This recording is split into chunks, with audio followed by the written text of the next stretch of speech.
I went skydiving in Dubai, right? And skydiving is a really interesting confront with fear, right? So I gotta stand up. I'm sorry, I gotta stand up. All right. So all your friends, what happens? You go out. I dropped my thing. Yeah. So what happens is you go out the night before and you take a drink with your friends, and somebody says, "Yeah, we should go skydiving tomorrow." And you go, "Yeah, we'll go skydiving tomorrow." Yeah. And you go, "Yeah." And everybody goes, "Yeah." Right? And you go home you by yourself, you're like, Right? You're like, well, I mean, they was drunk too. Right? So maybe they not, maybe, I mean, we don't have to go. We don't have to do it. So then that night you're laying in your bed and you just keep, and you're terrified. You keep imagining over and over again jumping out of an airplane, and you can't figure out why you would do that, right? And you're laying there and you have the worst night's sleep of your life, but you still have the hope that your friends were drunk, right? So you wake up the next day and you go, down and you say where you were going to meet, and everybody's there. You're like, oh, shit. All right, cool, right? So you get in the van and you don't know that your friends had the same night that you had, because they're pretending like they didn't. They're like, "Yeah, man, my uncle's a Navy SEAL, and this is going to be great. I've been looking forward to this." And you're like, oh my God. And your stomach is terrible. You can't eat and everything, but you don't want to be the only punk who doesn't jump out of this airplane. So you get there, and then you have this safety brief. And you're standing there, and the guys will tell you, well, if the chute doesn't open, what's going to happen is why the hell, what could happen? That the chute wouldn't open, right?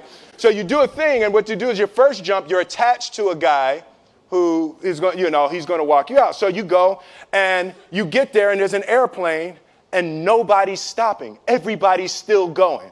So everything's normal. So you fly, and you go up to 14,000 feet, and you notice there's a light. It's red, and it's yellow and green, right? So right now the light's red. So then you start thinking at some point the light's going to go green, but you don't know what's going to happen, right? And you wait, and it goes yellow, and the light goes green, and somebody opens the door, and in that moment you realize you've never been in a freaking airplane with the door open. Terror, right?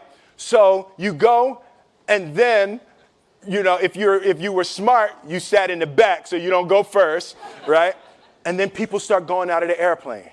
And you go, and the guy walks you up to the end of the thing, and you're standing, and your toes are on the edge, and you're looking out down to death.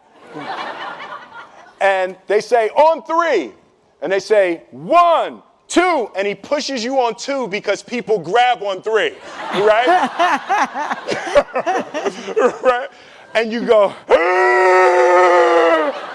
and you fall out of the airplane, and in 1 second, you realize that it's the most blissful experience of your life. You're flying, right? It doesn't feel like falling, right? It's like you actually are kind of held a little bit by the wind, and then you start falling, and there's zero fear. You realize that the point of maximum danger is the point of minimum fear.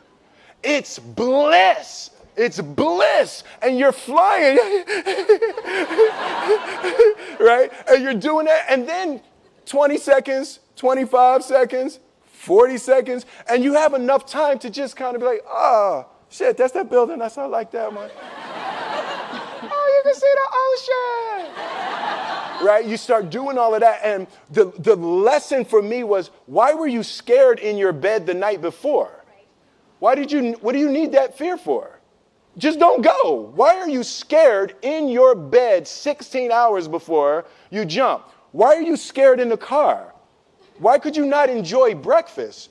What did you need that? The fear is fear of what? You're nowhere even near the airplane. Everything up to the stepping out, there's actually no reason to be scared. It only just ruins your day. You don't have to jump. And then in that moment, all of a sudden, where you should be terrified is the most blissful experience of your life. And God placed the best things in life on the other side of terror. On the other side of your maximum fear are all of the best things in life.